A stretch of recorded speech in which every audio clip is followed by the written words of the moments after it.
Good afternoon, everyone. I'd like to welcome you all to this licensing subcommittee hearing. I'm Mark Agnew. I'm the governance officer. I'm just going to read out the protocol for remote hearings. Please only speak when invited to by the chair. If you wish to speak, please raise your hand and direct all communications via the chair, obviously the electronic hand, but I will keep an eye out for real ones. Please ensure that your mics are muted when you're not speaking. When speaking, please be succinct and do not exceed the allocated timeframes. If referring to any written submissions, please refer to the specific page number in the agenda pack. Any new evidence can only be submitted at the discretion of the chair and the agreement of all parties. If you're having technical issues, please use the chat function to alert the meeting or dial in using the details in the invitation. Please do not use the chat function for putting formal questions to the subcommittee. Any persistent disruptive behavior will result in removal from the meeting. Once the application has been considered, any remaining parties will be asked to log out of the hearing, so please do so promptly, and councillors then will have the opportunity to deliberate and make a decision. The licensing service will be able to inform the party of a skeletal decision as soon as possible. And I would now like to invite the members present to elect a chair. I nominate Councillor Smith. Thank you very much, Councillor Troughton, and welcome everyone, and Happy New Year to everyone. I know it's a bit late, but you know, still January. Happy New Year to everyone. So we'll just go around and introduce ourselves for this licensing subcommittee meeting on Tuesday, the 21st of January at 2 o'clock. There's the front sheet. On the inside sleeve, you've got the agenda, which you can see. You've either got a digital copy or maybe a hard copy, but it should be there.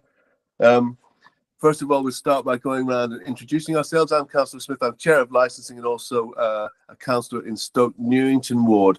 Councillor Troughton. Good afternoon, everyone. My name is Councillor Lynn Troughton, and I'm a ward member in Kings Park. Thank you very much. And Suba?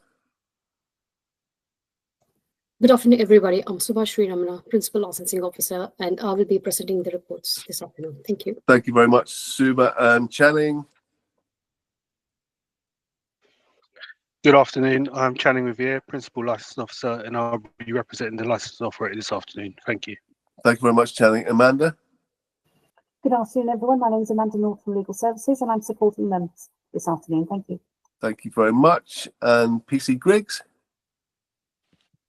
Good afternoon, Chair. PC Group, Amanda Griggs here, just for the first item from the Police Licensing Unit. Brilliant. Thank you very much. And Sharmina is our IT expert. Is that right? Thank you, Sharmina, yes, for all you do. You. Great stuff. And then just for this agenda item 6, Mark, who do we have on the call for that from the others? Sorry, I can't hear you, Mark. You're on mute. I will unmute. Yes, thank you.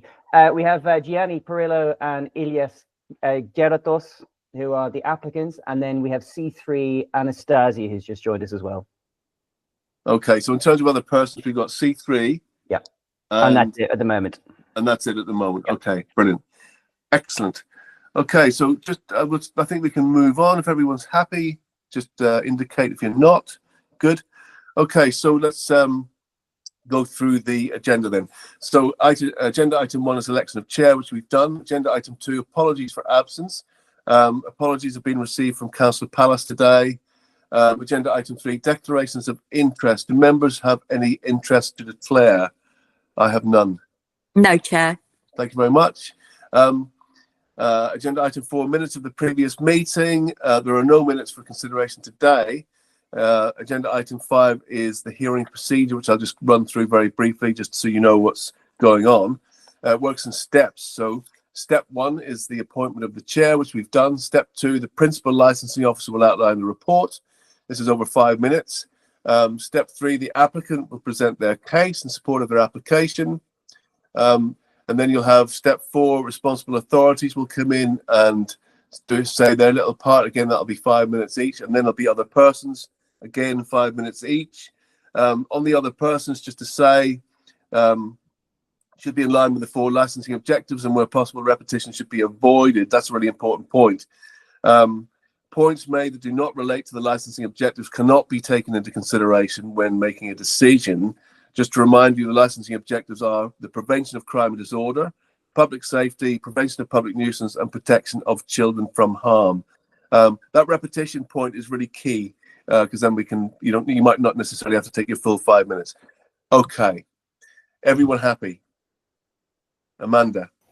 Chair, I don't know if you wanted to let the second application parties to come back in 45 minutes or so. Yeah, do we have any for that, Mark, on the call at all at the moment? We do. We have John and Johnny there. So John. Oh, there for the so second. John said they Okay, can- guys, yeah. if you want to come back, say in half an hour, just check in half an hour whilst we go through this agenda item. That'd be great. Just check in now and again just to see where we're at. Brilliant. Cool. Okay. I think we're ready. Okay, Suba, I'd like to invite you to outline the report, please. Thank you, Chair. So the first item we are going to consider is for an application received for a premises license under Section 17 of the Licensing Act 2003 for the premises Glassbox 18 Sidworth Street. The application seeking permission for late night refreshment from 2300 to 2 a.m. Sunday to Wednesday, from 2300 to 4 a.m. on Thursday, and from 2300 to 5 a.m. on Friday and Saturday, and to authorize the supply of alcohol for consumption on and off the premises from 11 to 2300 Monday to Saturday, and from 11 to 22:30 on Sunday, as stated within the report. We have received an email from the police where they have agreed conditions and pending agreement on the hours for the late night refreshment. And this email has been circulated. So representation remains from police, licensing, and other persons. I have nothing else to add. Thank you, Chair. That's great. Thank you very much for that, Suba. Just looking through these conditions from the police, but I'll look at those when the police are doing their submission. So the next one then, excuse me, got an itchy ear. Okay, if the applicant could come forward now and present your case, that would be good. Just to say, really looking at, very interested in the style of operation and very interested in how you're going to deal with deliveries. In other words, a delivery management plan idea. So the style of the service, talk about why you want to do your on sales, off sales, and all that kind of stuff of alcohol. Yeah, so off you go. 5 minutes. Thank you. Perfect. Hi. So actually, we made this application mainly because deliveries is a big part of our business, and currently with the size we have, 70% of our sales come from deliveries. So that's why we wanted to try to extend that time as long as possible. But in no case we meant to disrespect any of our neighbors. So then when we spoke with the police, we agreed to allow us to sell until 2 a.m. and 4 a.m. respectively, only for deliveries, not for any people to come in the shop and take food away. So our plan is to, for the late night refreshment, to do only for deliveries, not for any customer to come in the store. How we're gonna deal with that? We will always have at least two members of staff on site. The door will be locked, and the moment we receive a delivery, we can track always where the driver is and when is nearby.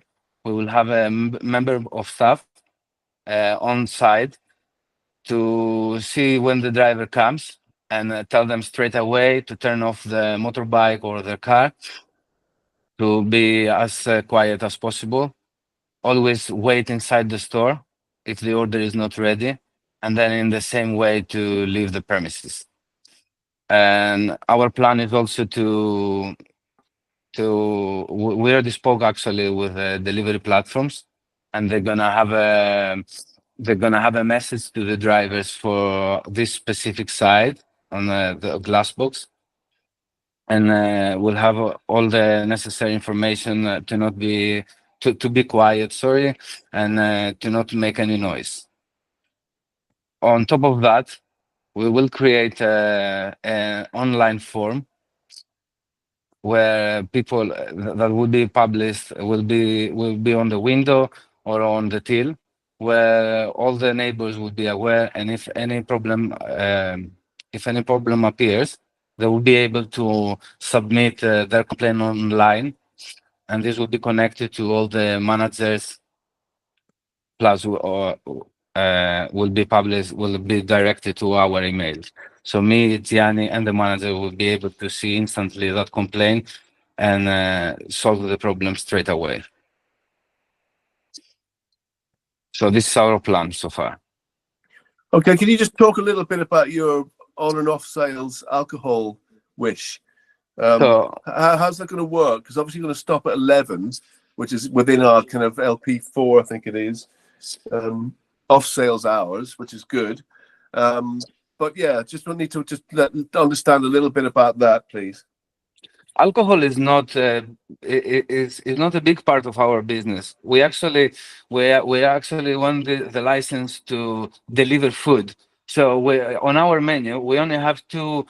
We will only have 2 bottled beers, 2 Greek beers, Mythos and Alpha. This is on 330 milliliters glass bottle. So if someone orders on delivery this beer, then we will deliver it. But this is the only thing we have to do with alcohol. Alcohol is not part of our business. As a matter of fact, is only 1% of our sales, about 1% of our sales in one of our sites. In the other side, we don't sell alcohol. Okay. We're not a bar. We are not. Sorry to interrupt. We're not a restaurant bar. I understand that. Because you've got no seats for food covers either, or for alcohol. Is that right? We will have seats, but we are a grab-and-go business, so people will always take the food in a takeaway box. They can use our tables, and they can eat the food there. Then someone cleans the table. But after 11, if that's basically our plan is after 11 to close these tables and to take away these tables and seats, so people won't sit there, either our customers or pass by. They won't be able to use these tables and chairs, and therefore there won't be any noise. Yeah. Do you have a pavement license, by the way? Sorry? Do you have a pavement license? Pavement license. Is within the premises, so it's not on the street. Oh, it's not on the pavement. Yeah. Okay. It's on the side of our unit, essentially. Okay, and fantastic. We're going to have 4 tables. Great. Thank you very much for that. Councillor Troughton, any points of clarity at this stage before we move on? Yeah, I do have a couple of questions, Chair, if I may. Yep.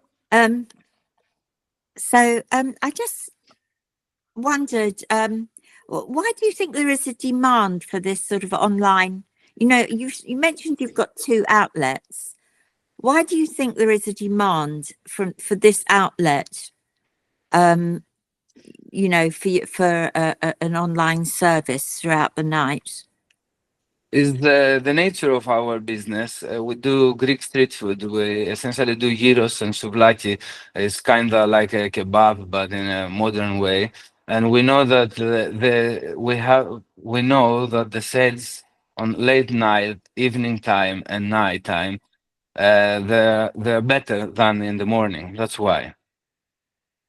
Right. Okay. Where is your other site, if you don't mind me asking? One is in Tooting and the other is in Hackney within the Coral Factory. We're a business inside the business. Okay. Yeah, that's all at the moment. I may have a couple of others. Yeah, no problem. Yeah, we've got the discussion phase coming up anyway, Councillor Troughton, so we can just do all that then. Okay, I would like to invite then Channing, please, to come in, Channing, with your submission from the licensing perspective. Thank you. Thank you, Chair.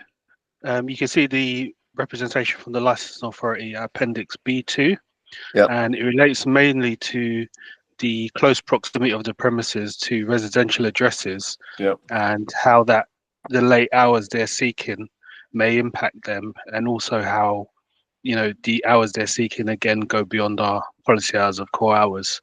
So even if they have agreed some conditions with the police, my understanding is that hours have still not been agreed.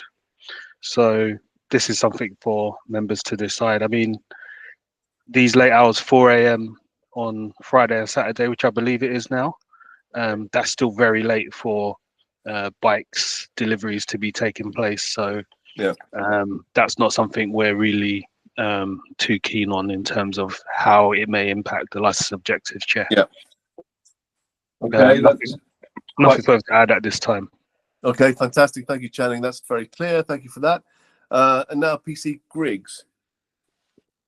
Thank you, Chair. I think my representations are pretty similar to Channing's. The concern was about the closeness of residents and any impact on them in the later hours from delivery bikes and such like.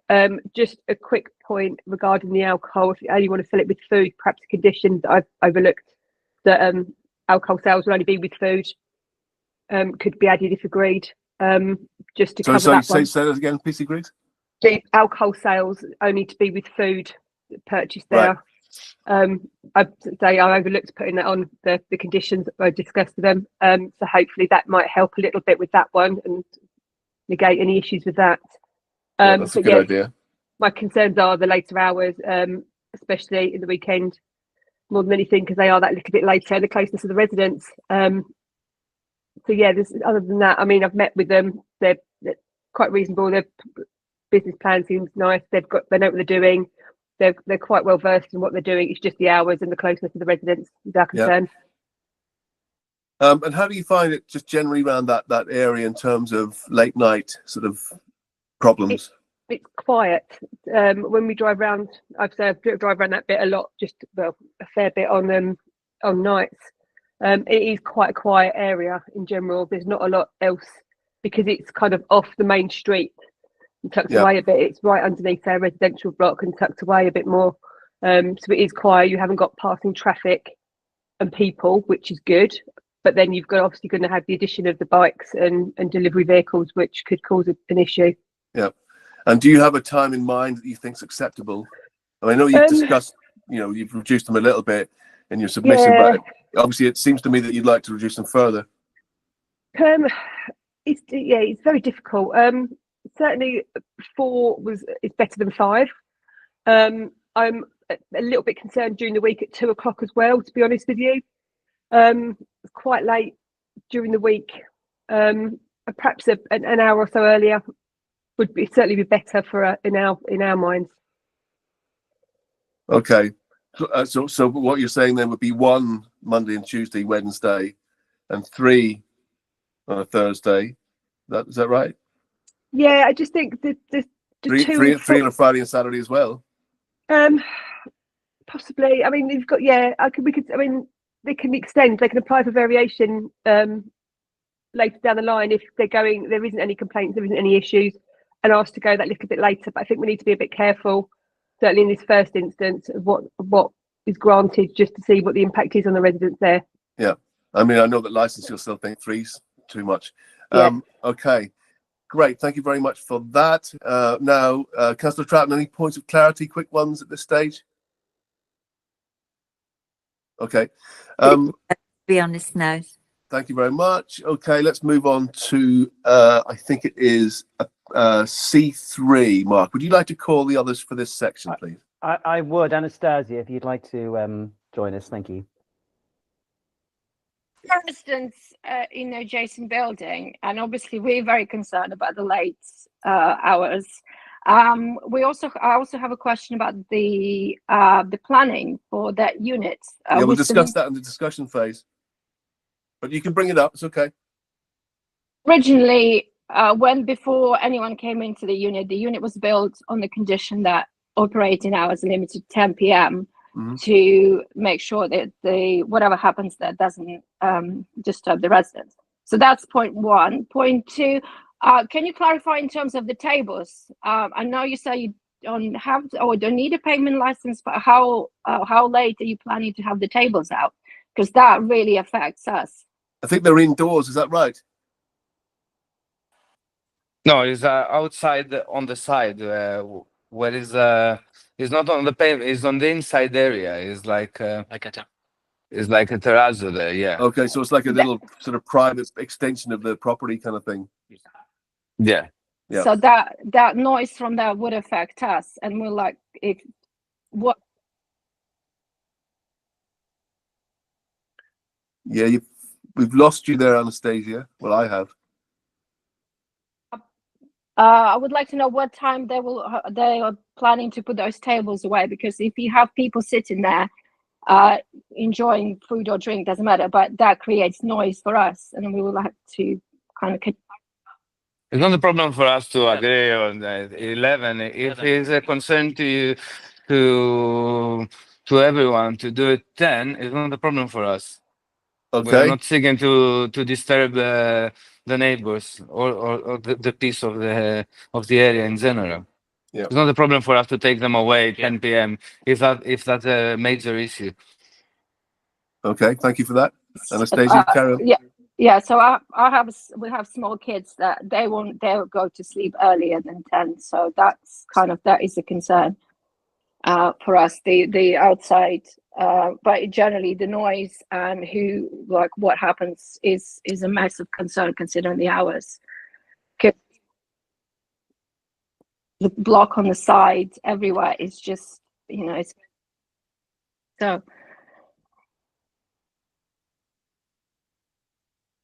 The tables outside, if that could be kind of. Yeah, Mark, do you want to come in? We keep losing Anastasia. Is that right?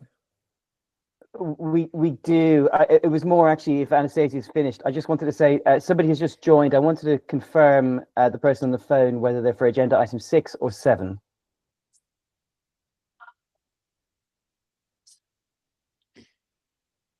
I think they'll be for 7, Mark. I'm assuming so, but I just, in case it was for 6, I wanted them to, Yeah. we wanted, anyway, Yeah. We'll carry on, Councillor, we'll see what happens.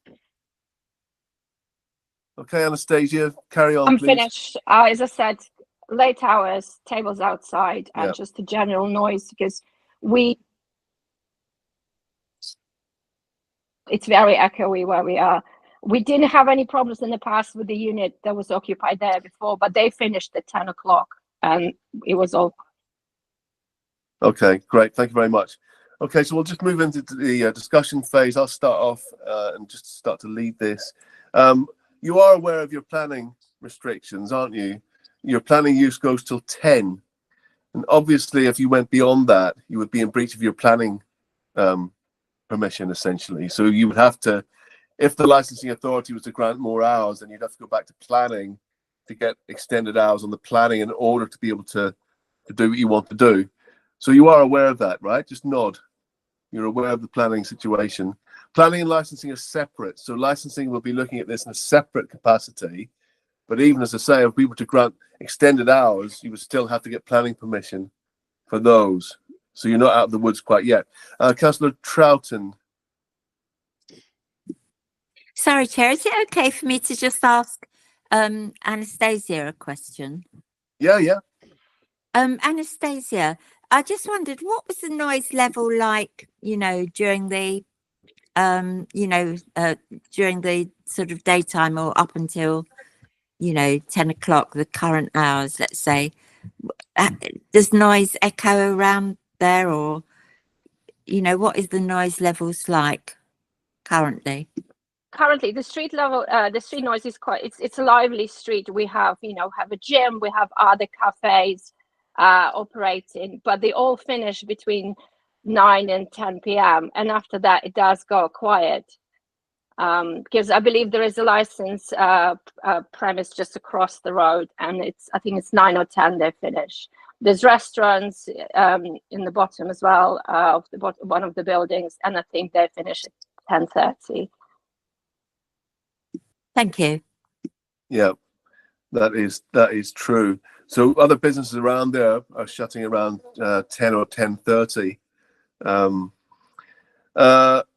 Just on the conditions, so how many tables did you say you have out there? We're planning to have 4 to 5 tables, 2-seat tables. So so that's for 8 people, would that be right? Yes, correct. 8 people. Okay. I think we need to think about bringing them in a bit earlier than 10, frankly. So just have a think about that. alcohol sales only with food, you're happy to accept that condition? Yeah, absolutely. Yeah, no problem at all. And I think as well as your email address for your window, it'd be good to have a phone number on there as well. Yeah. And you're happy to have that condition too, yeah? Yeah, so we're planning to have it will be like a QR code with a, where you scan it, it takes you straight away to a form, and when you submit the form, it will direct the submission to several emails of managers, of supervisors. So whoever is on shift, plus us always, will receive that email instantly. Okay, great. We'd also like to, I mean, I think the authority would like to see sight of a delivery management plan. In other words, how are you going to deal with these? I know you've talked about it a little bit, but I mean, that's a major concern to have kind of internal combustion engines turning up at that venue late at night. I mean, around that area with all the residents there, that's a real concern for members. And we're just going to bring in Channing here. Thank you, Chair. I just wanted to ask through the Chair, if the applicant, if they are prepared to reduce the hours they're seeking, what kind of hours would they be looking at if they were prepared to reduce it? And also, if they would be prepared to accept a sealed containers only condition for takeaway alcohol sales. Thank you, Chair. Okay. Did you hear that? Yeah. So for sealed containers, if I understood correct, the alcohol we will have on the menu is a bottled beer with a cap. This is what we are planning to give. Not when we will not have a bar inside the unit. Yeah. Just a beer from the fridge. So it will be sealed. Yeah. Yeah. But you're happy to have a condition on there to say that. But yeah, absolutely. Yeah, absolutely. And you are aware that if you breach your conditions, then obviously you are operating illegally. Yeah, absolutely. But even in tooting brands, what we currently have, this is how we even there we have a table service. The beer is on the cup. We don't have draft. We don't have any spirits. Nothing at all. Okay, great. And would you consider the other part of Channing's question, which was the hours, reducing your hours? In terms for the table, I mean, just in general. Because the police said basically you'd like to shave at least an hour off. And I'm not even sure if that goes any way to satisfying the licensing department or even the members. So what would the hours be if you were to reduce them? Because at the moment, I don't think it looks like you're going to get this license unless you reduce your hours, honestly.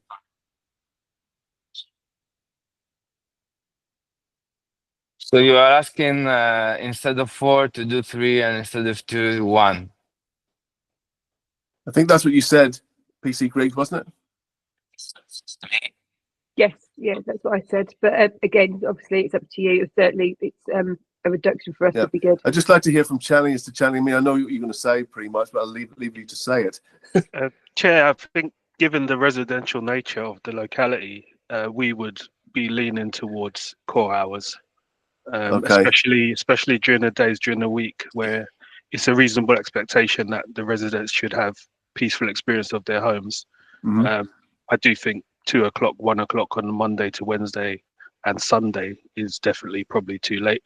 But we would always lean towards core hours. Yeah, and just to clarify, core hours essentially is 11, pretty much Monday to Thursday, 12 on a Friday, 12 on a Saturday, and then 10:30 on a Sunday. Obviously, that's going quite far away from what you wanted. So how do you feel about that idea proposed by the licensing authority? Does that work?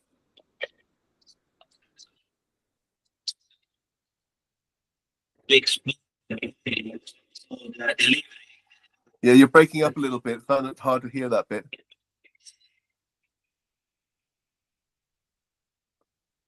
Yeah, still can't hear you for some reason. Sorry, just give me a sec. Do you hear me? Yeah, we can hear you now. Thank you. Fantastic.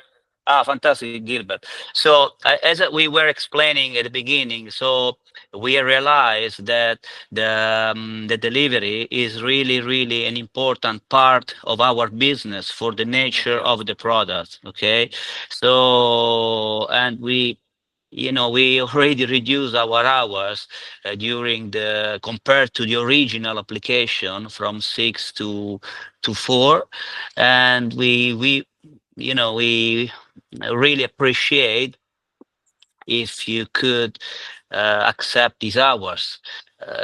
It would be fantastic for the nature of our business, just to not compromise our business, because we realize that we sell a lot during night times for the nature of the product, because pizza and kebab are the most popular products during the nights. So if we reduce basically the late night refreshment until I don't know 10 or 11 p.m. So basically, it 100% it will affect our business. Yeah. And remember, you would have until 12 on a Friday and Saturday. Yeah, and to 11 the other days. But to be honest, Gilbert, I'm talking about the direct customers, not the late night refreshment. It's not a problem to do from Monday to Sunday until 11 p.m. It's not a problem. So instead of 12, to reduce at 11 p.m. for the direct customers. Our concern is for the late night refreshment that we really appreciate to get from Sunday to Wednesday until 2 a.m. and from Thursday to Saturday until 4 a.m. Yeah, no, we understand that. We just need to know what your flexibility is, because on that basis, I'm not sure if you'll get the license. That's what I'm saying. So I'm giving you a chance here to basically get a license to trial this with residents, but it's got to be kind of, it's got to be equitable and fair for the residents as well. That's the problem, because you are in a spot that's highly residential. So if you stick to those hours, then we will go away and consider that. But what I'm saying is, I'm not sure if we're going to grant it on that basis. I'm just being honest with you about that. So you need to think carefully about where you stand on that. If you're kind of holding your position, then it's unlikely. So you may have to consider moving that. Otherwise, you'll have to come back again for another application. Does that make sense? No, I understood, Gilbert. So we are talking about the late night refreshment just for the deliveries, not for the customer, just for deliveries. Yeah, so, well, obviously you've got 2,300 for alcohol sales. So that's within core. That's all within core hours. So that's kind of not a concern for us. So we are talking about the takeaway element to all of this, and so those are the hours we're thinking of reducing or trying to get you to reduce. So Gilbert, we can do, I don't know, let me see, we can reduce 30 minutes Sunday, Wednesday, and 30 minutes Thursday, Saturday. So basically, considering, for example, that in the first original application we asked until 6 a.m. for the weekends, so we can propose you. That was denied by the licensing authority. Hold on. That's why it's at committee now. Because they didn't agree with those hours. And so far, the police are not happy. I mean, even though you've negotiated, they still want an hour off, and licensing want you to drop right back to core hours. So you need to be thinking about offering us something. I mean, at least in the middle. For us to have serious consideration for this, of where those two things lie. I mean, I can suggest some for you if you want. Please. Okay, so to try and strike a balance somewhere in the middle, I'd be saying Monday 12, Tuesday 12, Wednesday 12, Thursday 1, Friday 1, Saturday 1. And Sunday 12. So 12 and 1, really. 12 across the board and 1. I mean, I think that's generous, frankly. And Councillor Troughton might not agree with me. But I just want to see where you stand so we can give it consideration. Councillor Troughton, do you want to come in? Yeah, I think you know, my concern is that this is a very, very residential area. There, you know, the resident has described that, you know, it is quite lively during the day, but that at 10 o'clock everything goes quiet. So any noise, you know, in that environment is going to be a noise for residents. So, you know, I think Councillor Smith is correct, you know, that there would be, you know, I'm not comfortable with the hours that you're currently proposing. I agree. So we're just trying to give you a way out here, because what you would get if we granted this, and we're not saying we're going to grant even the hours that I've suggested, it gives you a chance to operate, and it gives you a chance to kind of create that sort of blended situation with the neighbours and the residents to see if you're getting on okay, if it's working. Gives you a chance to work on your delivery management plan, all of that stuff. Gives you a chance to kind of, you know, go back to planning, because you'll have to go back to planning on those on the basis of those hours as well. So it gives you a chance to work through all of that, and then maybe further down the line, whatever, 6 months, a year, you know, if things are working well, you can then come back again and see what happens. But I think, you know, licensing is quite clear about this. They're very worried about the fact that it's so close to residents, and the fact that other places shut around 10:30. So, you know, try and put yourselves in our shoes, try and put yourself in the residents' shoes for a minute, and just try and sort of empathize with what's going on there. We're trying to create this balancing act between the residents' needs and your needs. And I think the offer that we've made is quite fair. Councillor Troughton.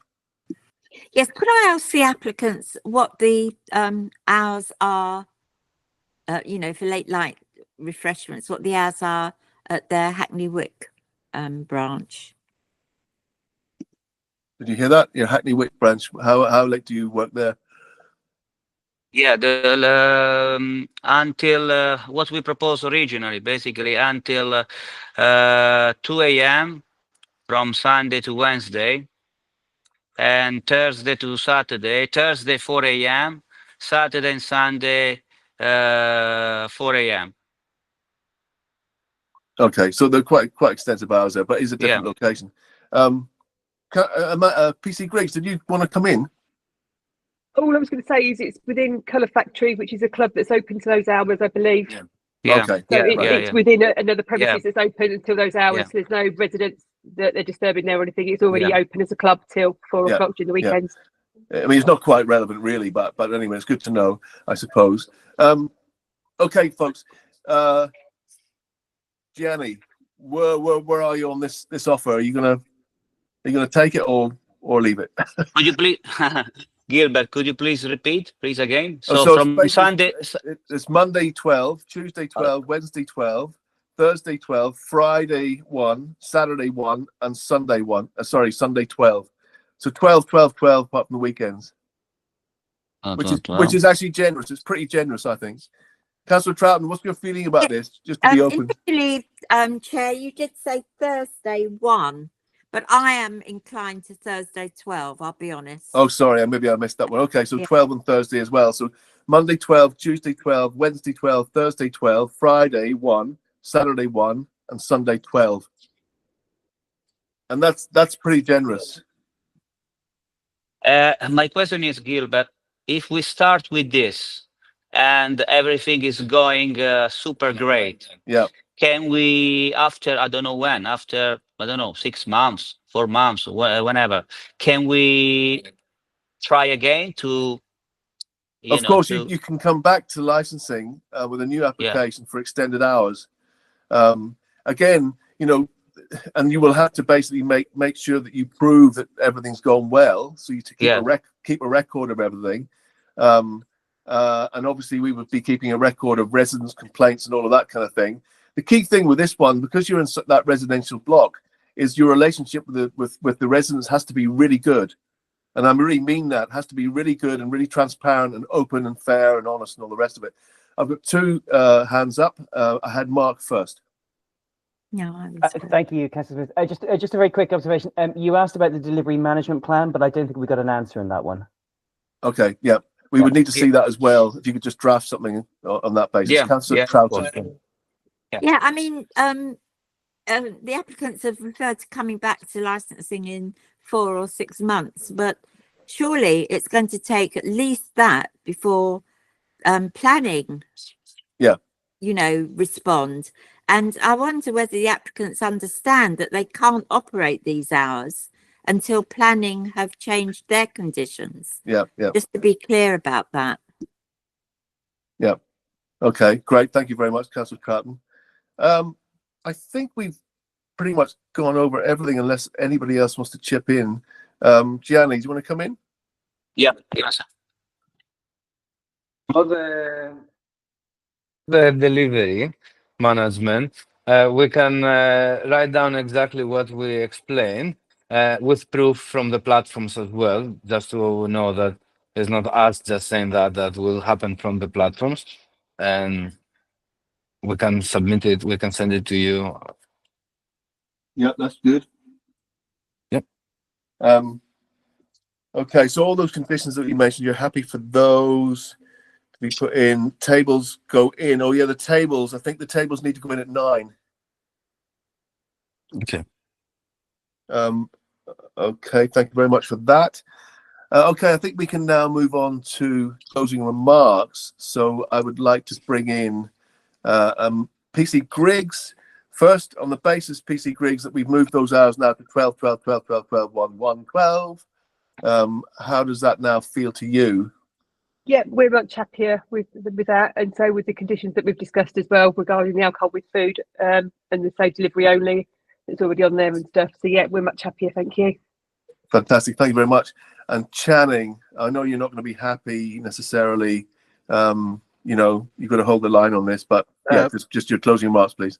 Thank you, Chair. While we welcome the suggested reduction, we would still lean towards core hours, maybe even less, considering how residential this area is.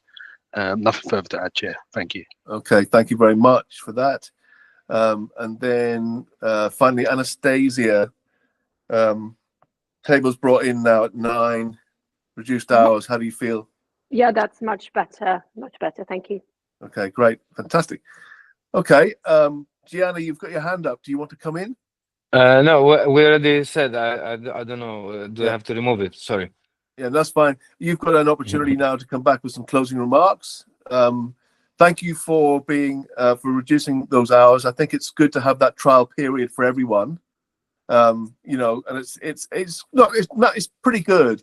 You'll basically have longer hours than everybody else around you. I know it's takeaway only, but you can see from our point of view, the residents are very nervous about this. And I think that management plan, when you work through that management plan, delivery management plan with the local authority, that'll really help, and then sort of build up a relationship with the Deliveroo and whoever else is operating, because a lot of these bikes are working electric now. So you might have, I don't know how it works, but you might be able to just say, look, we just want electric bikes here, and that's it. I don't know if that's possible, but anyway. Okay, well, thank you everyone for this one. Thank you for your patience. Thank you for your ability to compromise, Gianni. I think that was really important. It'll get you on your way at least. And Mark, I think I've heard from everyone. Is that correct? Correct. Fantastic. Okay, fantastic. Well, thank you very much, everyone. We'll now move on to agenda item 7, unless, of course, people want a comfort break. Yeah, I do need like 1 minute. Someone's left a door open in Okay, so let's take okay, so those that were for agenda item 6, you can now leave the call, and you will get a skeleton decision tomorrow and a written within 5 days. So thank you very much, Gianni. Thank you. Yeah, and good luck. Thank you. Cheers, bye. Okay, let's take should we take 3 minutes? So sorry, we can leave now? Or? Yeah, you can leave now, yes. All right, thank you. Bye-bye. So should we take a 3-minute comfort break, folks? Yeah? Okay, brilliant. See you in 3 minutes.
Okay, welcome back, everyone. Everyone here that needs to be here. C is here. Great. Fantastic. Okay. So let's move on to agenda item 7. This is the Divine 33 to 35 Stoke Newington Road, N16 3BJ. Just to say, Johnny, would you just like to come in and just introduce yourself again before we start? Yeah, you're on mute. Okay, yes, my name is Jonathan Worcester. I'm one of the co-owners of the Divine, and sitting with me is John Nolan, who is another co-owner, and John is more the managing director and head of operations here. Okay, thank you very much for that. And C, if you'd just like to come in and just quickly say hello. Hello, Mr. Chairman. Hi, nice to see you. Happy New Year. Thank you, sir. Okay, let's invite the principal licensing officer then to outline this one, which is kind of a little bit technical, but you can maybe help us with that, Suba, to sort of round it up into, I believe all the hours have sort of come into line. If you could just emphasize that, that would be good. Thank you. Thank you, Chair.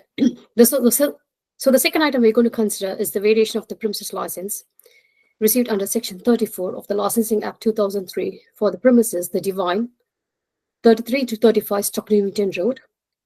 The application seeking permission to increase the capacity of the premises from 240 to 270, to increase the number of people in the smoking area from 10 to 20, to remove Condition 48, which states a full menu and substantial food offering shall be available at all times throughout the licensable hours, and to amend Condition 16, 22, 35, 47, 53, to include plays, live music, recorded music, performance of dance, anything of similar description, and to extend films, late-night refreshment, and supply of alcohol for the hours stated within the report.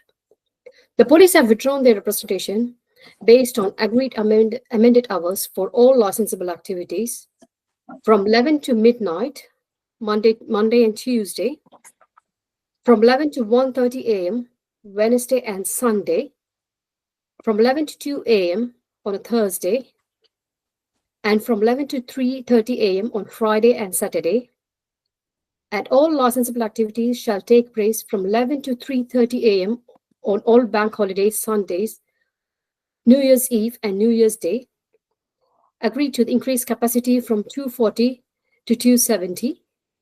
And all licensable activities shall take place on both the floors. So these are the agreed conditions with the police. We have also received an additional submission from the applicant and from the other persons, and all these documents have been circulated. Representations remains from licensing and other persons, Chair, and I have nothing else to add. Thank you, Chair.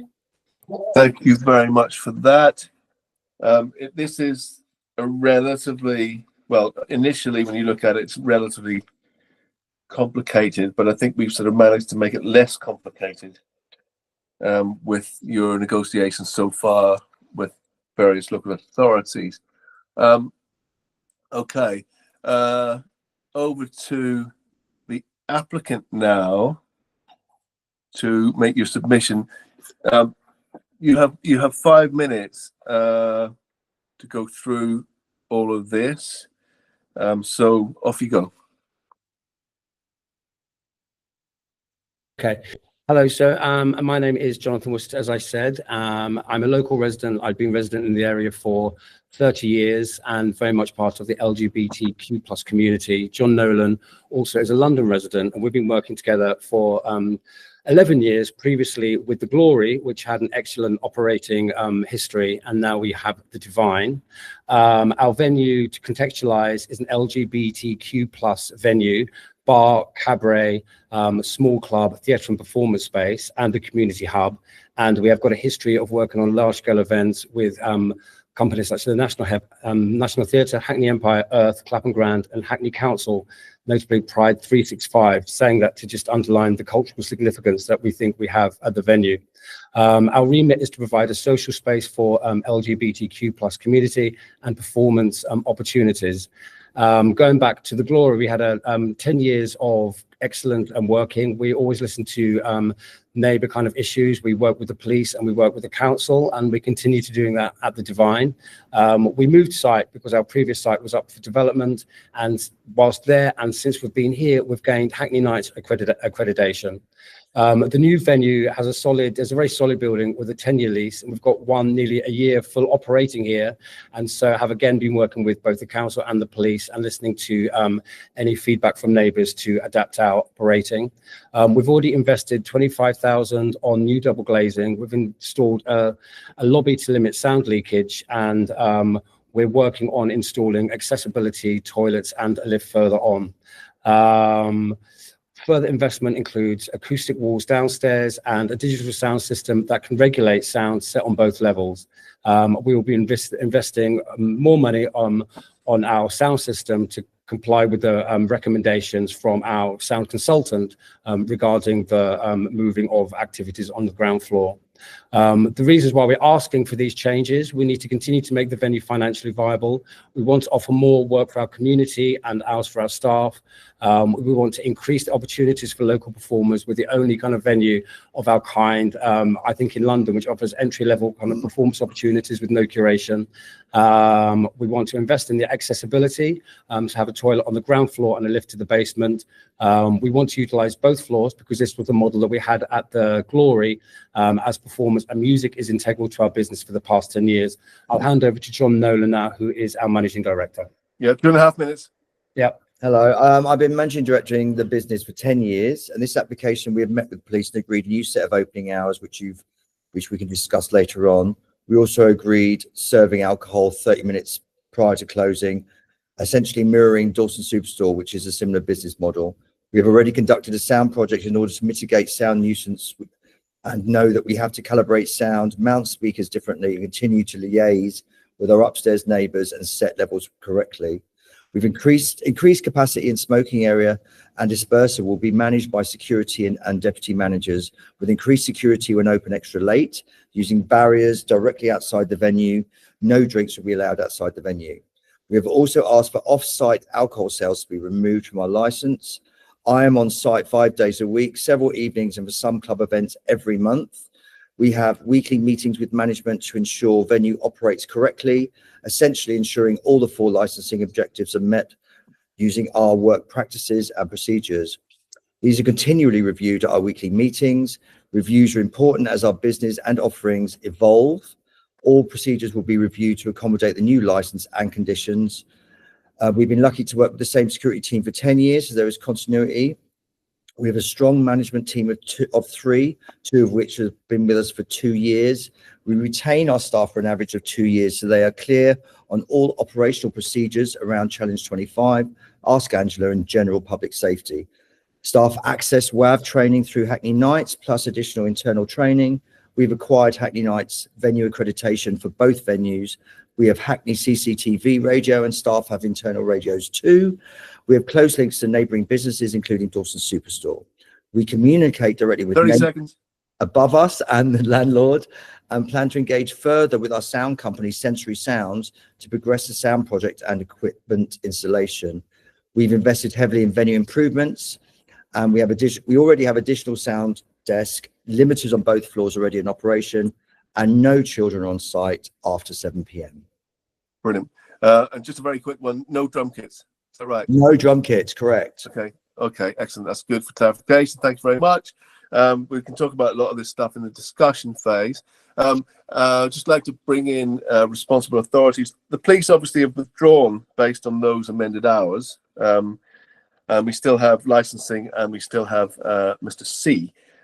So I would like to invite Channing to come in. Channing, give us thank you, Chair. I've just got my video off as I'm having some network issues at the moment. Oh, well, we can hear you clearly still, Channing, so that's good. Okay, so you can find the representation from Licensing Authority, Appendix B2. Mm-hmm. It relates mainly to the LP3 core hours, and again, because the premises has residential addresses located directly above it, so there's potential here for nuisance to be caused to local residents and potentially undermine the prevention of public nuisance license objective. Mm-hmm. While we do welcome the agreed conditions and reduced hours the police have suggested, we still have some concerns in relation to how this fits within the policy hours, Chair. But nothing further to add other than that. Thank you. Okay, thank you very much. Great. Any points of clarity at this stage, Councillor Troughton? Or should we just wait for the discussion phase? Brilliant. Okay, Mr. C, nice to hear you today. And I just wanted to say that I always feel that I'm quite kind to you. And I always feel that I do give you a fair hearing. Might not feel like it, but I feel like that. Anyway, off you go. I think you do generally give me a fair hearing, but I haven't had a fair hearing in my last two outings, so I'd be certainly grateful for one today. Well, apologies for that. Try and keep you happy at all times, obviously, Thank you, Mr. Chairman. I always make what I hope is sensible, germane points, which I would very much like to be addressed. Thank you to your Principal Licensing Officer for confirming that you have received my additional representation today. Yep, we have. Yep, we've all read it. Thank you. Thank you. And I'm not convinced by their sound report, as you can see. I disagree with licensing. It's not just the flat upstairs, which is an issue. That would be a statutory nuisance issue, not a public nuisance issue, which is for a general locality. And I really don't think it's of much value. The noise levels in the middle of the afternoon are of no consequence to this application. I'm not objecting to them doing anything in the afternoon. And I don't like the council's idea this place is some kind of strip where you can just do things here. It's not a residential area. This isn't planning. There are lots of residents living here, and we're entitled to protection from the licensing objectives just as much as anybody else is. And I have also made this point about noise breakout and people coming in and out of the premises. And I noticed one of the conditions, I think it's 47, which is definitely worded for ambiguity, would allow an unlimited amount of people onto the pavement, where currently it is restricted. Yeah. And we are talking about after 3 o'clock in the morning here, and on sensitive hours on a Sunday. These hours are quite extreme, even with amendments. And I have another issue as well, which is air conditioning. I have a lot of people dancing around. It's been an issue for me lately. Lots of people dancing around, getting sweaty, and this might be a particular problem with this premises, with the entertainments they have on offer and the customers they're catering to. And people sweat. And is there ventilation? Is there air conditioning at this particular venue? And is it going to be on? Because if you haven't got that, then you're looking to ventilate in ways which basically will be a danger in terms of noise breakout. On the issue of the LGBTQ, I believe in equal treatment, not special treatment for minority groups. I don't really care. This is Hackney, no one cares, frankly, but I do care about the noise. And that's the real issue for me. And Dawson Superstore was mentioned more than once by the applicant's remarks. And I just would like to point out that Dawson Superstore is entirely irrelevant to this application. And whatever they do, I can tell you they've been a total nuisance to me, but they're not relevant to this application to be heard today. Thank you, Mr. Chairman. Thank you very much, C, for that. We do hear you. Okay, so I think we can now move into, let me just check where we're at. Yeah, we can move into the discussion phase. I'll just run through a few things, Councillor Troughton, just to get us kicked off, and then you can come in with your questions and observations. So you mentioned the drum kit. You're not going to have drum kits, which is good because they can't be put through a limiter. Have you had a fire risk assessment on the numbers that you want to increase the numbers, don't you, from 240 to 270?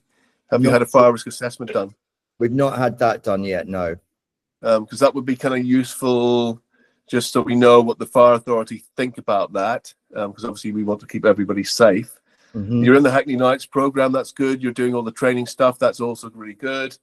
On the soundproofing, which you've spent, I believe, was it 45,000 on soundproofing? Was that the right figure? Maybe I've got that wrong, but it's 25 on the actual windows. But for the sound project as a whole, which includes a new sound system in the basement, which will be extended out here, up to £45,000. Yes.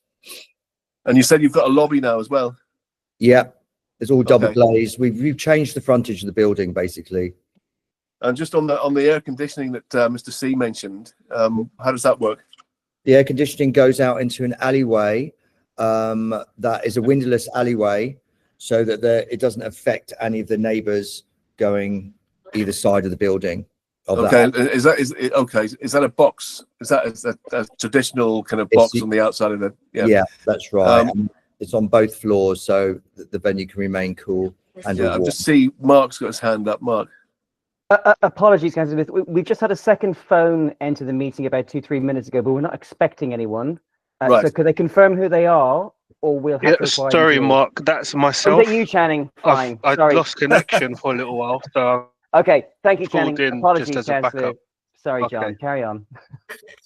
All the policies that you mentioned on page 88.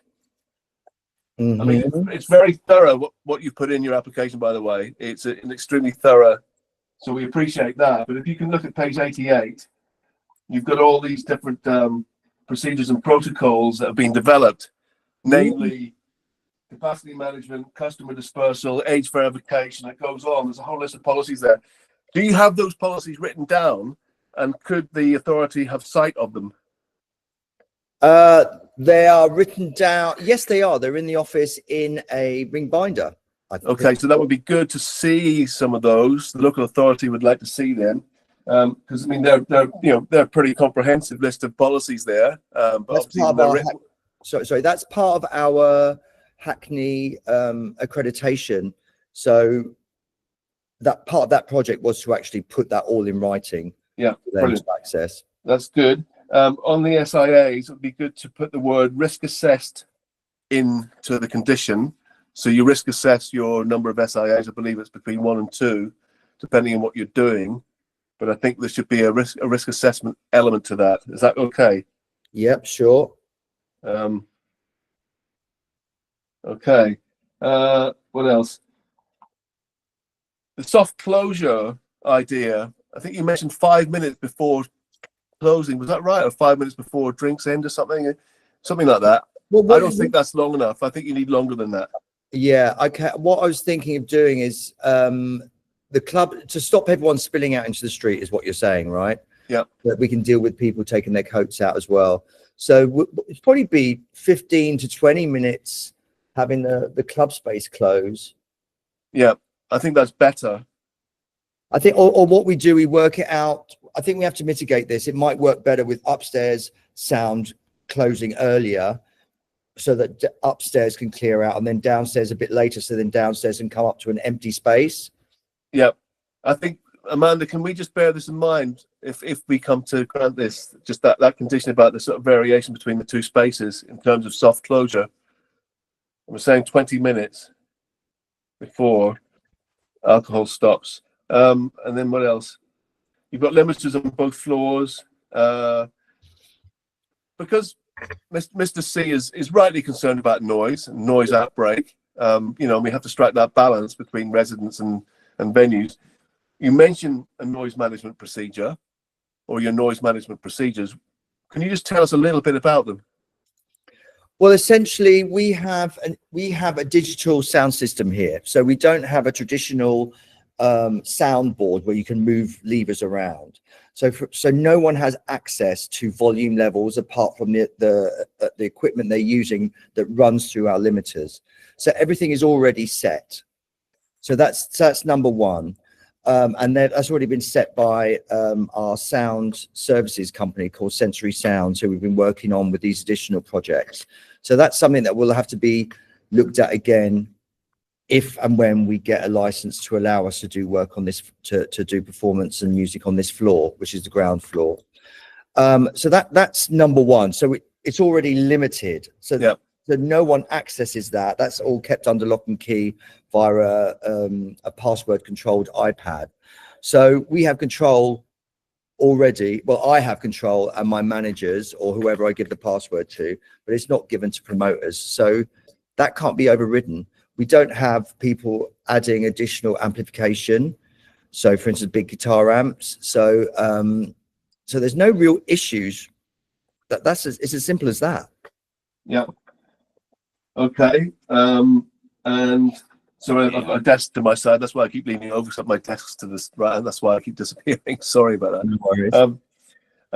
Yeah, where is the smoking area? And we do note that you've indicated an external seating area as well. Where is all that? I mean, we can see it on the plan. Is that at the front of the building or what? It's at the front of the building. All of our windows look out onto the front of the building. We run long ways along the. And how many seats do you have out there? We don't have any at the moment. We just applied for that license in the summer. But when we had seating, it was 1, 2, 3, 4, 5 tables of 4. So that's roughly about 20 in the summer months. Quite significant, isn't it? Yeah.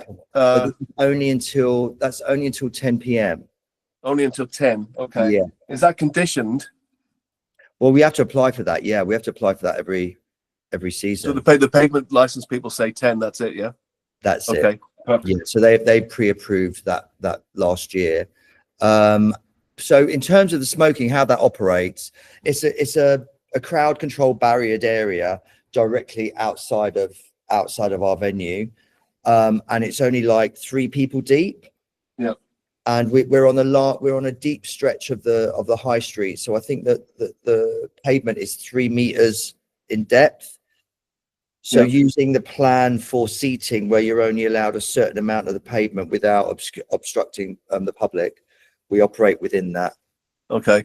I know that Councillor Troughton is concerned about the number of 20. Would you consider reducing that back to 10? If we have to. Even 15, you know, I thought compromise. Sure. A compromise is absolutely fine. I mean, what is the average number, if you don't mind me butting in, sorry, Chair, but what is the average number of smokers that would be out at any one time? For us, if you let them 20, if you let them, you'd have 50 vapors outside, but we don't allow that. So it's really about, it is more about, the only time this reach full capacity is really at Friday, Saturday nights. So if I'm thinking out loud here. If I'm considering having, say, more popular events on a Thursday and a Sunday, we could reach 20 capacity if we wanted to, but 15 is fine. 15 is totally manageable. Yeah, that's just window dressing though, isn't it? Sorry to butt in here, but you're talking about an unlimited amount of people, whether or not they're smoking. Are we just talking about the smoking part of this? So you're talking about an unlimited amount of people outside socializing, talking to each other because they can't hear themselves speak inside because of your entertainment.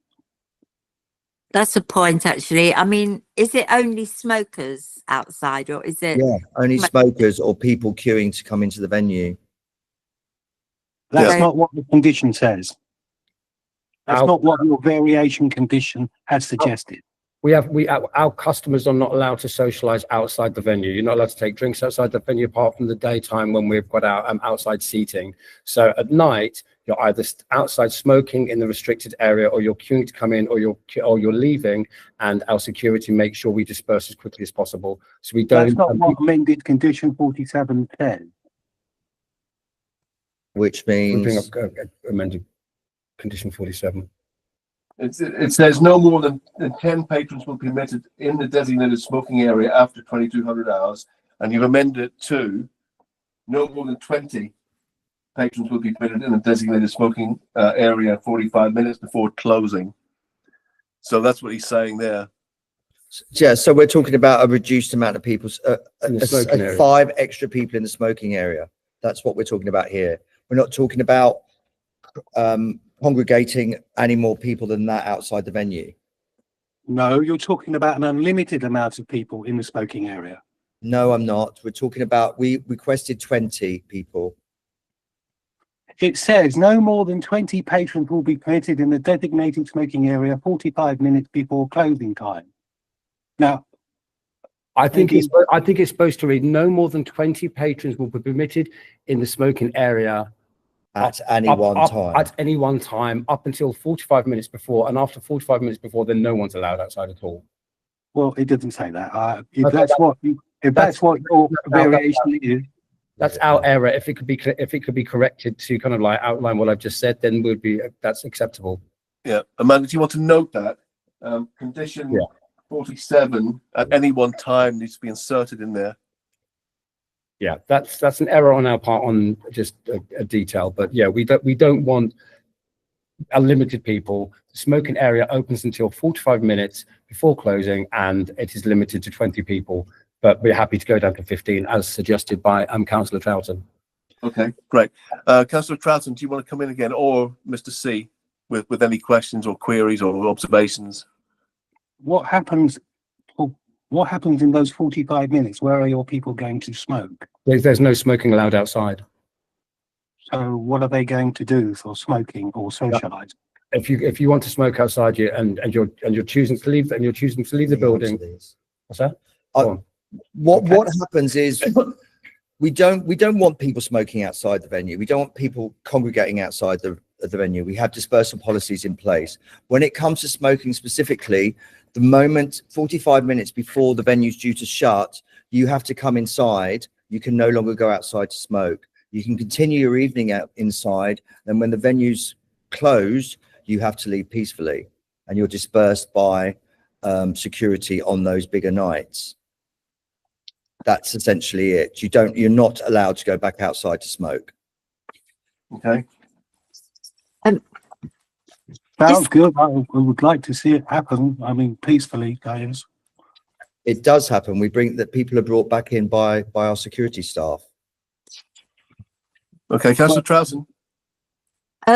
So you mentioned one security per 100 patrons. Is that correct? That's rough. That's how we operate currently, and we're looking to increase that on these busier nights. Okay, so you've always got an accurate record of numbers in the venue, presumably. Yes, we do. So how would you say you had 180? How would you increase that to 3 security once it went over 200? I understand what you're saying. I think what we have to do is roll this out. So for instance, if we're granted the license and we start operating later on a Wednesday, we will have 1 security on, or 2, whatever we decide, and the numbers will be set in relation to the number of security. We won't suddenly let 270 people in and then find out we've only got 1 security guard on. It's not viable. Oh, okay. Chair, I have got a question for the local authority, if you don't mind. Yeah, go ahead. It's just about other venues in the area, and you know, what other venues of a similar nature, let's say, there are in the area, and what are the opening hours of those? Is that okay to ask that question? Yeah, no. Suba, maybe you could do a quick survey, or even Mr. C might know. I do, Mr. Chairman, but it is an irrelevant question because it's every application should be considered on its own merits. Yeah. I agree. I agree with you, Mr. C. But what I'm trying to establish is whether this application would be contrary to what is in practice locally. That's all. Yeah. Well, we can investigate that in our deliberations, can't we? Well, it's certainly contrary to your core hours policy. No. We've got 1 minute left in this discussion phase, folks. I can see your hand up there, John. Just briefly on that idea of mirroring with our local like sister venue, Dalston Superstore. The idea of mirroring their hours means that there's not traffic between two venues when one venue closes later. Once people are in, they're in, so you have less traffic on the streets. Okay, great. So two things. Sorry, Mr. Chairman, can I address that? Yeah, because that's definitely a concern of mine. Definitely a concern of mine that people will be travelling between these two particular premises, and also meeting up afterwards when both premises should be closed, and causing a nuisance gathering together after hours. So that's definitely a concern of mine. I don't see how the regime proposed by the applicant would prevent transit between the two. Good idea though that would be, but I can't see how that is in any way catered for in what the application proposes. Yep. Again, we have to look at each individual application on its merit. Mr. C, you said it yourself. Two points I'd like to make here on the bank holidays and New Year. It said all bank holidays, but are you talking about bank holidays that fall on a Sunday? Sunday into Monday, yeah. Not Monday. Yeah. Could we make that clear then on the application? Amanda, just note that. Yeah. And then the other one was, I feel at the moment like you've got Thursdays till 2. I feel that should be 1:30. How do you feel about that? 1:30 for the sale of alcohol. Yeah. Yeah. Mr. Chairman, is there any justification for this to be open on a Thursday beyond core hours, other than they've applied for it? Well, that's a good question. I mean, you know, we're trying to strike the balance between a thriving nighttime economy and happy residents. Is a thriving nighttime economy promoting the licensing objectives? I think with all the mitigations and conditions in their application, I feel satisfied that this will be a well-operated venue. It might be, but inevitably it's going to cause a nuisance, particularly on a Thursday night. I mean, it's bad enough having a Friday night and a Saturday night and all of these extra hours as well, bank holidays. But every Thursday, I mean, that's going to be really quite detrimental to the people living here, and it's going to undermine the licensing objectives. Because, you know, it's a lot quieter on a Thursday than it is at the weekend. Yeah. And then you have the contrary, you've got places, say, like Dalston Superstore, who like to open on a Monday as well, or rather on a Sunday night. And this place wants to open on a Sunday night as well. So they want a 4-day weekend. That really makes things difficult if you're living here and trying to get some sleep. Yeah. The police seem happy with it, though, Mr. C. Well, you know, Mr. Chairman, the police were on record for saying they have no concerns about public nuisance. It's not in their remit. Well, I'm not sure about that. Well, you heard it from the horse's mouth themselves. I mean, they're absolutely explicit about that. I think their initial representation was basically crime and disorder and public nuisance, and that was their representation on that basis. Well, you remember the basement at 8 Stoke Newington Road, Mr. Chairman. They were very explicit the fact they were not interested at all in public nuisance. Yeah, that was a kind of a strange one, that one. Okay, let's move on. Oh yeah, the question about the 1:30 on a Thursday. Yeah, that's okay. It's totally acceptable.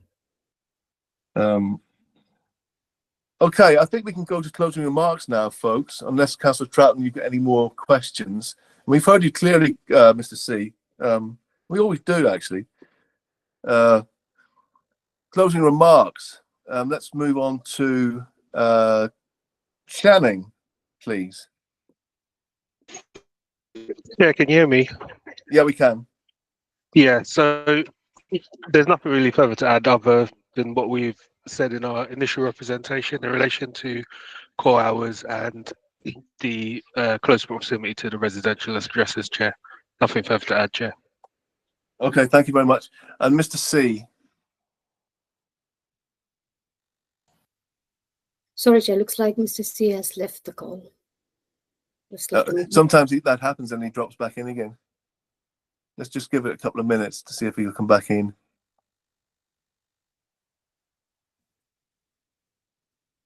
Would you like to ask the applicants to do their closing remarks while we wait? Yeah, and just bearing in mind, Johnny, is that him back? Mr. C, let's bring in Mr. C first. Mr. C, would you like to come in first, and then the applicant will go after you, so they can sort of address some of the issues that you'll probably raise now?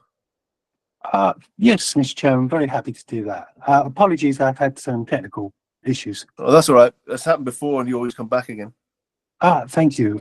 Yeah, I think the thing is, you say I have a fair hearing. Generally, well, I could give you a list of things, but I think the issue is if you're considering very irrelevant things like Dawson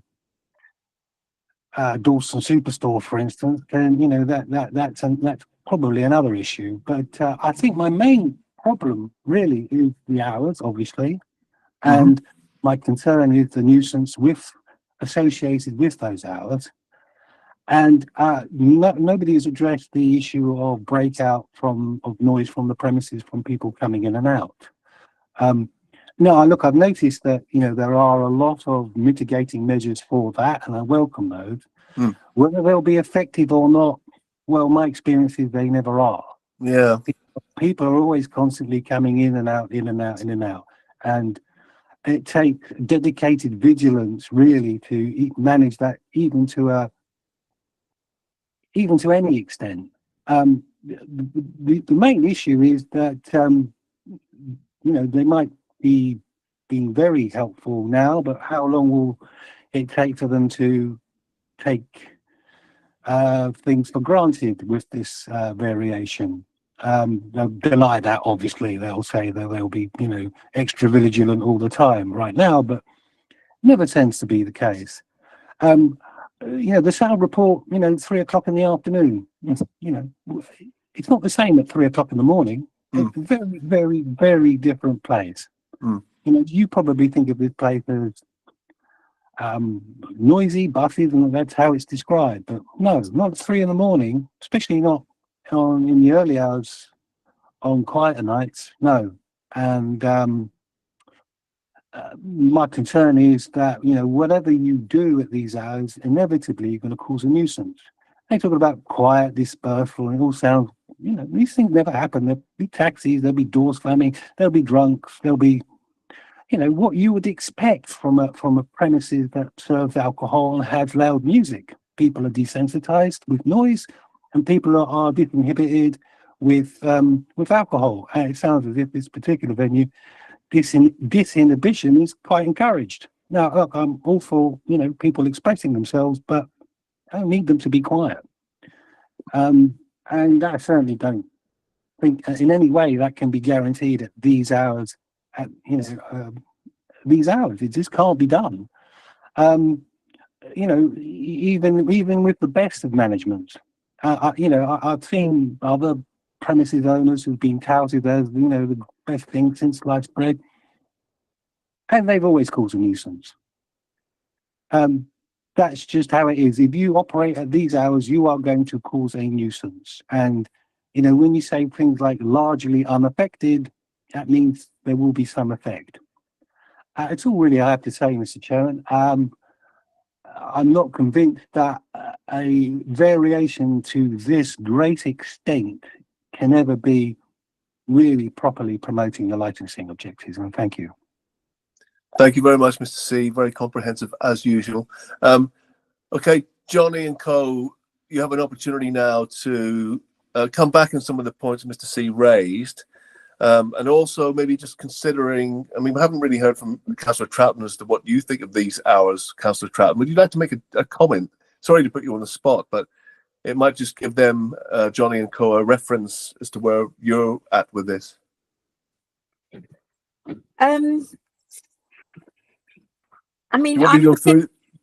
Sorry?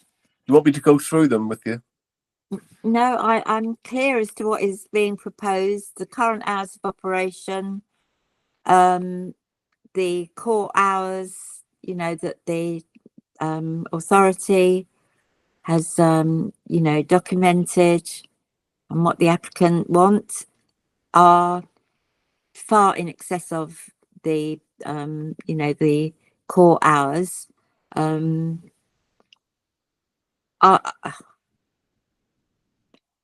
think it's quite an ask, I'll be honest. Okay, so that gives you an idea where Councillor Troughton's at, and obviously this is all about striking a balance. The licensing authority will also be feeling kind of similar, I suggest, but they will come in and let you know that in a minute. We know that obviously Mr. C does as well. So just to clarify, core hours are 11 Monday to Thursday, 12 on a Friday and Saturday, and then goes back to 10:30 on a Sunday, which we can be sort of flexible about. So that gives you a reference in terms of the core hours.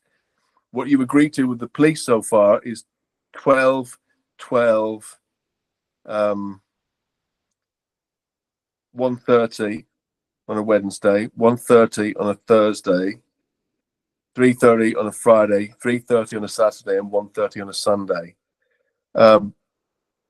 So we're sort of asking you to think about when you come back here, I mean, when you come back now, are you willing to shift those, bearing in mind there's quite a lot of concern, even though you've shifted them already with the police? And I know it's difficult, and what I ask you to do is try and put yourselves in our shoes. Just it helps you understand, because obviously we know that you want to operate as long as you can, but we also have to keep residents happy. So it's a balancing act, all of this. Councillor Troughton, just before you come in, Johnny and Co. Councillor Troughton. Oh, yeah, I mean, I would say that, you know, I can't see any justification for, you know, oh, well, you've agreed to reduce the Thursday to 1:30, is that correct? Yeah. Okay, because that was obviously, I couldn't see any reason why that should be different to, you know, Tuesday and Wednesday, basically. Yeah. Okay, sorry, Johnny and Co, to put you on the spot, but you've heard everything. And obviously, you know, we do want a kind of a, you know, a safe nighttime economy, a safe and thriving nighttime economy that sort of strikes that balance, which is a very difficult balance to strike. But bearing in mind, your application was extremely good, I would say. I mean, all the stuff that you've written in your application, very thorough. Happy that you're on Hackney Nights. Happy you're taking the training. I know, I can sense you take this seriously. But we have to try and get that balance where we can reassure the likes of Mr. C that, you know, we can operate this in a really good way that mitigates against all of his worries. So sorry to be preaching at you. I don't really mean to, but I just want to, you know, I want to try and hit a compromise here. Thank you.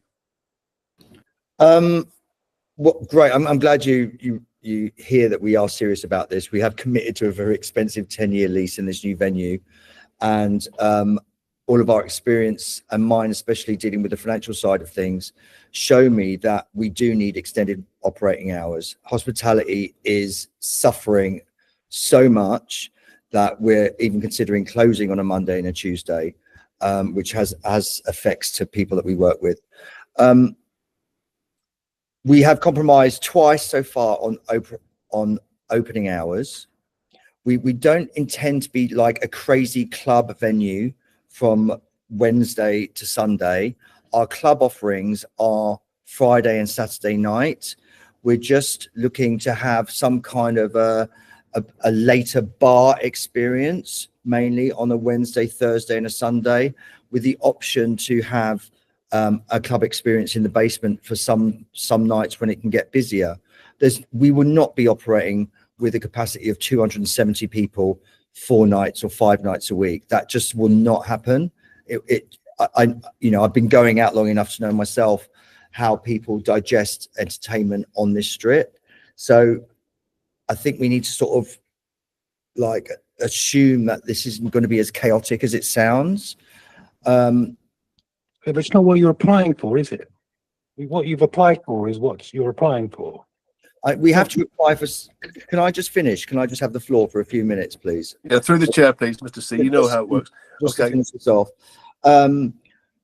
we constantly review how we operate. It is not just we write something up and then just let it be. Every single Wednesday we review and change and mitigate problems with any kind of issues around nuisance and public disorder. The sound project that everyone keeps referring to, that was just stage one. That was a preliminary attempt to see what the effect is of sound would be on this ground floor level. So of course it was in the afternoon, and we will have to do 2 to 3 more phases to make sure that is correct. The installation that's going to go in on the ground floor is going to be expensive, so it's got to be right. If we can't have neighbours complaining about us, because we would just have our license revoked or more conditions put on it. So we are taking this incredibly seriously. The idea of dispersal and noise in the street, that is a serious issue. It is one of the hardest things for us to manage. So it's something to take very seriously, and staggered closing is a very good way of doing that. We've never been a venue, and our previous venue never had the situation where suddenly it ended and 200 people were out on the street. People don't use hospitality like that. They leave at different times during the night. There's usually only a core group of people, up to about 100, that are here really late on a Friday and Saturday night. I expect that to be even lower on a Wednesday, Thursday and Sunday night. It's not really a story of us creating a really busy environment 5 nights a week. That's essentially it. If I did have to compromise, I'd compromise on Wednesday. On Wednesday night, if that has to go back to 1 a.m., that would be my compromise. I really appreciate keeping Thursday, Friday, Saturday, and Sunday as stated, as agreed with the police. I mean, I know that. Well, I sense that Councillor Troughton still won't be happy. I'm not speaking for you, Councillor Troughton, but I just have a feeling that you won't be happy. Can I suggest Monday, Tuesday, Wednesday that you finish at 12? Which is an hour beyond core. Bearing in mind when you said Monday and Tuesday, you know, that you're thinking of closing anyway, it seems you would be losing a bit on the Wednesday. But then there's just more compromise there in terms of the local authority. I don't want to close on a Monday and Tuesday. I'm just saying that financially I might have to, if I'm not supported by the later opening during the week. Yeah. Do you understand? Okay. Do I make that clear? What were your hours before on a Monday, Tuesday, Wednesday, by the way? Just remind me. 12 till 12 for the sale of alcohol, 12:30 closure. Okay. So we're asking you to go to those old hours on Monday, Tuesday, Wednesday, and then you can have 1:30, 3:30, 3:30, 1:30 on Sunday. So Thursday would be 1:30. Wednesday comes to London, Monday, Tuesday. We sacrifice Wednesday or Sunday. Sacrifice Wednesday. Crikey, I didn't know this is a big bartering scenario. If I have to, yes. If I have to, if I'm under the thumb screws, yes. Councillor Troughton, you wanted to say something. It's probably quite valuable. Come in. Well, I'm also not comfortable bartering. No, I don't think that's. But it gives us an idea of where they're at. That's the point. Yeah, I understand that, but I think the question is on which days would they be willing to compromise? And I think we are getting that answer. I think we have to look at the times and draw our own conclusions as to what those times are. Yeah. And so, yeah. But it just gives us an idea of where they're at. Okay, let's move to closing remarks. I know we just had those, haven't we? Fantastic. So I think any point of final clarification at this stage, Councillor Troughton? Do you have any further points of questions? No. Okay. I'd just like to thank the applicants, for their application, and just a small appeal in future applications, if you wouldn't mind doing it not all in capital letters, because that's very difficult to read. Yeah. Okay, sorry. But thank you also, for all the detail that you've set out, in the appendices. Obviously, that's really helpful to get that, and I do appreciate that you are going to, considerable lengths to And I think what we want to focus on is where not the operations inside the venue, but it is around what is happening on the periphery that is the concern as far as residents is concerned. Thank you. Thank you for your time. Well, look, thank you very much, everyone. I hope, Mr. C, that you feel today that you've had a fair hearing. I would have done, although the applicant has just made kind of a second application at the end of the piece, which is not entirely ideal, which I may say I found utterly unconvincing and undermining of the whole best thing since sliced bread representations that have been made. Okay. Well, thank you everyone for attending this hearing. You'll get a skeleton decision basically tomorrow, and then a kind of written within 5 working days. So look, thank you very much, and go on to have a good rest of your day. Thank you, everyone. Thank you. Thank you. Cheers. Goodbye. Goodbye, Mr. C. Chairman, thank you.